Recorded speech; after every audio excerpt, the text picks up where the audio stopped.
어제 윤석열의 취임식은 역대 대통령 취임식 시청률 중 최하위인 6.6%를 기록했습니다. 임기를 시작하자마자 완전히 실패했다고 평가를 받고 있는 가운데 취임한 지 하루도 되지 않아 윤석열 정부 첫 외교 참사가 벌어졌습니다. 어제 윤석열은 중국 국가부주석 왕岐산을 접견한 자리에서 대한민국 대통령인 윤석열이 먼저 머리를 숙이며 인사를 건넸습니다.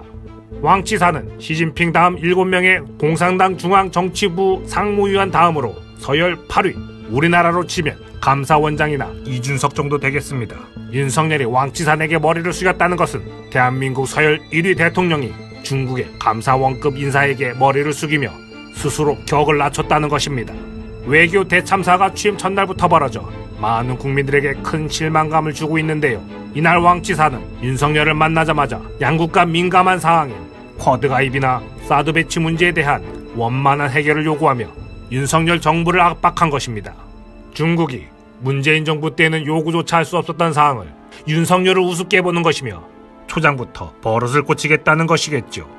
미국의 한 외교 전문가는 외신과의 인터뷰에서 한국이 과거에 봉착하지 않은 진퇴양난의 상황에 빠지게 되었다며 윤석열이 이를 감당할 준비가 됐을지 궁금하다라고 평가했습니다. 한편 국내 언론들은 이러한 상황에 대해서는 입도 뻥끗하지 않고 중국 왕岐산이 윤석열에게 초청장을 내민 것에 대해서 외교 결례라는 지적을 내놓으며 윤석열 정부에 충성을 다하는 모습입니다. 먼저 머리를 숙이는 나라의 대통령에게 중국이 뭐하러 외교 관례를 따져가며 초청장을 주겠습니까? 그나마 취임식에 참석해준 것만으로도 감지덕지한 것이겠지요.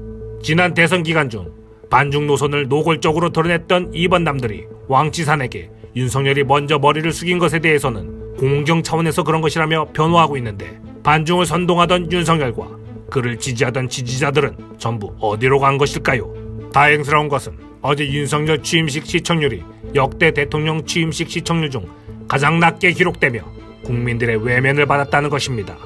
역대 취임식 중 가장 높은 시청률을 기록한 대통령은 김대중 대통령 38.6%이며 취임식 비용을 한 푼도 쓰지 않은 문재인 대통령 취임식이 24.45%를 기록한 것과 비교해보면 역대 가장 많은 취임식 비용인 33억을 쓰고서도 시청률 6.6%를 기록한 윤석열 정부의 취임식은 국민들의 차가운 외면 속에 완전히 실패했다고 평가할 수 있겠습니다. 시작하자마자 실패 카운트 띵!